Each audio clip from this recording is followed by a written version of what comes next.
DMTV Info, votre chaîne d'information en temps réel. La politique, la santé, le sport, les faits de société, la musique, les rumeurs et bien plus encore. Vous découvrirez cela dans notre chaîne DMTV Info.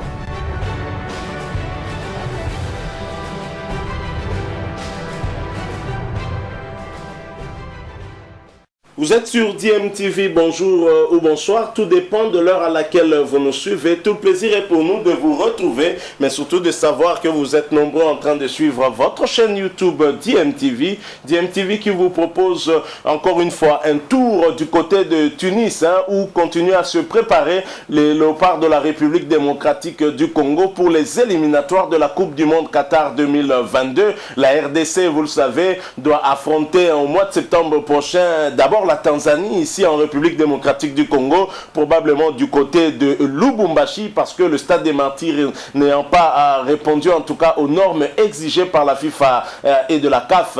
Et ensuite, bien sûr, ce sera ce déplacement vers le Bénin. Vous le savez, la RDC est logée dans le groupe J avec la Tanzanie, le Bénin, le Madagascar, et seul le leader pourra se qualifier pour les barrages avant d'aller justement au Qatar 2022. Voilà pourquoi la Fédération congolaise de football association avait prévu ce stage de préparation qui continue à plutôt bien se passer malgré cette première rencontre face à la Tunisie qui nous a laissé un peu un goût amer avec cette défaite 1-0, mais qui nous a appris beaucoup de choses sur notre effectif.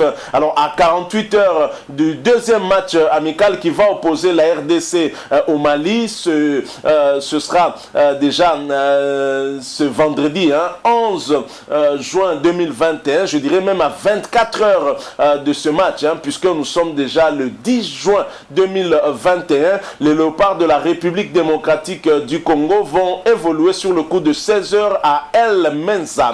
Et les léopards de la RDC qui se retrouvent en stage à Tunis depuis le lundi 31 mai 2021 vont jouer leur deuxième rencontre amicale internationale contre les Aigles du Mali le vendredi 11 juin sur le coup de 16 heures au stade olympique d'El Mensa. Les 27 joueurs présents à Tunis après 2 forfaits suite aux blessures de Yohan Wissa qui est retourné en France avant le stage bien évidemment. Il n'a même pas participé aux entraînements, encore moins à la première rencontre qui nous a opposé à la Tunisie. Et ensuite il y a eu Gaël Kakuta qui s'était blessé en tout cas lors de ce premier match contre la Tunisie et qui est rentré également en France.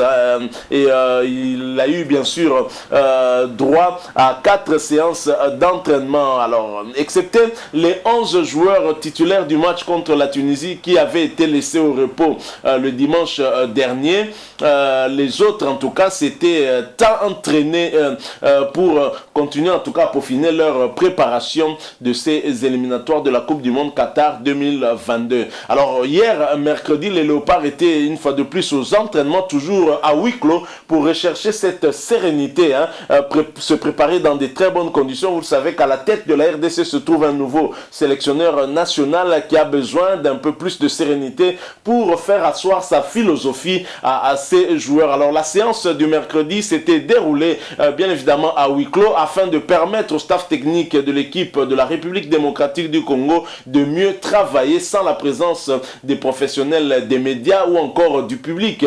Une séance intense comme celle d'avant-hier à El Mensa qui a permis au sélectionneur national Hector Cooper de travailler sur le dispositif tactique qu'il veut mettre en place lors de ce duel qui va opposer la RDC au Mali dans le cadre de cette rencontre amicale internationale qui va se jouer déjà demain vendredi 11 juin 2021. Alors depuis le début du stage, les joueurs assistent à une séance d'entraînement par jour et un briefing ou une séance vidéo chaque jour avant le déjeuner. Les soins pour les joueurs sont prévus de 10h à 12h30 et de 21h30 à 23h30 et la récupération après l'entraînement. Alors pendant les 2 dernières séances d'entraînement, l'équipe de 9 joueurs, Joël Kiasumboa, Arsène Zola, Gédéon Kaloulou, Jackson Lunanga, comme de joueurs de champ, José Mpoku, Cédric Bakambu et Jonathan Bolingi, a excellé en remportant 2 jours jours de suite la finale. Au cours de ces 2 séances, le gardien Lunanga, transformé en joueur de champ, a donné 2 passes décisives pour la victoire finale de son équipe. Luzolo-Nsita a marqué avant-hier, et Jonathan Bolingui a marqué également hier soir. Alors pour ce jeudi 10 juin 2021, l'entraînement est prévu les après-midi. Ce sera le départ déjà pour l'entraînement, c'est à 15h45, début de l'entraînement 15 minutes plus tard, soit à 16h. Récupération prévue à 17h30. Donc comme vous pouvez le voir, les Léopards de la République démocratique du Congo sont en train en tout cas de continuer à se préparer tant bien que mal pour la rencontre qui va les opposer au Mali. C'est toujours dans le cadre de la préparation de ces 2 premières journées des éliminatoires de la Coupe du Monde Qatar 2022. Hector Raoul Cooper a signé un contrat de 2 ans avec le gouvernement congolais avec comme objectif de qualifier la RDC pour sa 2e Coupe du Monde historique. C'est un entraîneur des défis. Inutile peut-être de vous le rappeler, vous le savez que l'Égypte, qui n'avait plus été en Coupe du Monde depuis 90, a finalement brisé, on va dire, cette malédiction peut-être, 28 ans après, et a été ramené en Coupe du Monde en 2018 en Russie grâce à cet entraîneur Hector Raoul Cooper qui a fait un travail de fond avec l'Égypte. Il était là depuis 2015 et son contrat avait pris fin en 2018. Il a trouvé l'Égypte qui peinait en tout cas à se qualifier à une Coupe d'Afrique des Nations, qui a raté 3 éditions de la CAN, et Hector Raoul Cooper non seulement a permis à l'Égypte de renouer avec cette compétition, mais l'a amené aussi au sommet de la compétition jusqu'en finale de la CAN 2017, finale malheureusement perdue contre le Cameroun en 2017. Alors la RDC peut vraiment compter sur cet entraîneur et nous devons travailler en synergie afin de permettre à cette équipe d'atteindre son objectif. Et c'est déjà bien parce que les cadres de l'équipe nationale soutiennent cet entraîneur avec lequel déjà ils ont un bon signal. Ils estiment pour certains de nos cadres que c'est l'homme qu'il fallait et c'est l'homme qui nous manquait en tout cas pour que nous puissions maintenant aller le plus loin. Et le problème maintenant c'est que les joueurs, les acteurs puissent s'imprégner aussi de la philosophie tactique de cet entraîneur et que la mayonnaise puisse prendre très rapidement, comme le disait Paul-José Mpoku. Voilà, donc nous avons voulu en tout cas partager avec vous les informations sur les Léopards de la République démocratique du Congo qui poursuivent leur stage. Un stage qui a débuté le 31 mai et qui va se terminer d'ici quelques jours. Ce sera dans 5 jours très exactement la fin de ce stage et nous espérons qu'au terme de ce stage, on aura tiré beaucoup de leçons et qu'Hector Raoul Cooper aura décelé les faiblesses. Surtout les faiblesses, on doit insister beaucoup plus sur les faiblesses parce que les forces, il n'y a pas de problème de ce côté-là. On insiste beaucoup plus sur les faiblesses et donc à lui maintenant de travailler en collaboration avec la Fédération Congolaise de Football Association pour attirer les binationaux susceptibles de nous permettre de colmater ces brèches qui empêchent le décollage de la RDC. La RDC ne fait plus peur. Depuis 2018, la RDC a joué 24 rencontres officielles et non officielles, donc toutes compétitions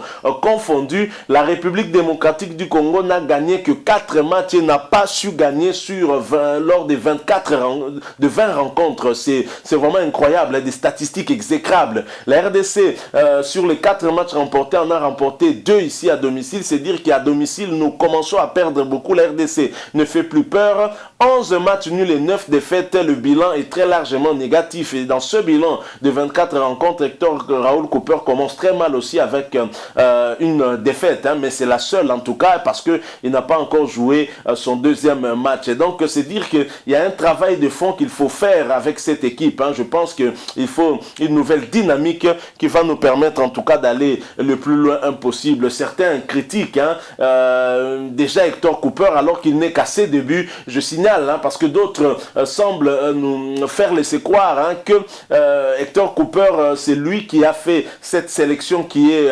en Tunisie actuellement. Eh bien non, Hector Cooper ne connaît pas encore les joueurs. C'est Daouda Loupembe qui avait fait cette liste se basant beaucoup plus sur la dernière liste des Léopards qui avait joué lors des 2 dernières journées des éliminatoires de la Coupe d'Afrique CAN 2021. C'est tout à fait logique aussi que nous puissions recourir d'abord à ces joueurs-là et à partir de cette ossature-là maintenant essayer d'insérer d'autres joueurs et petit à petit voir si la mayonnaise va prendre. Et nous souhaitons en tout cas que ça prenne très rapidement. Hector Raoul Cooper n'a eu qu'à réaménager cette liste en insérant certains professionnels dont il avait peut-être un tout petit peu connaissance. Maintenant, nous attendons de voir petit à petit comment les choses vont aller. Mais déjà, je pense que il y a de l'espoir. On peut espérer surtout qu'on pourra récupérer dans les jours qui viennent, ou semaines ou mois, certains joueurs extrêmement importants tels que Silas Wamangituka qui a retrouvé son nom parce qu'il a joué en tout cas avec une fausse identité. Il a fait son mea culpa. Silas Katompa, un joueur importantissime qui pourra en tout cas aider cette attaque de la République démocratique du Congo qui n'est plus prolifique depuis un bon moment. Merci beaucoup à vous qui nous avez suivis. Je rappelle qu'aujourd'hui, la République démocratique du Congo va s'entraîner sur le coup de 16h. Le match est prévu demain à 16h à El Menza contre le Mali. Merci une fois de plus à vous qui nous avez suivis. Si vous avez aimé, laissez-nous un like,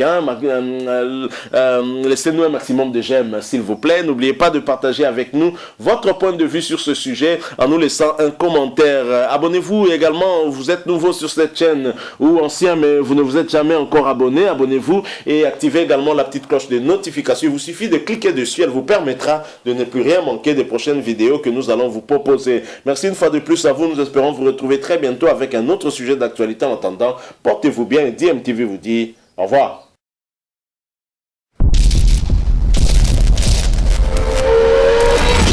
Bilile le kamalo bana ebele.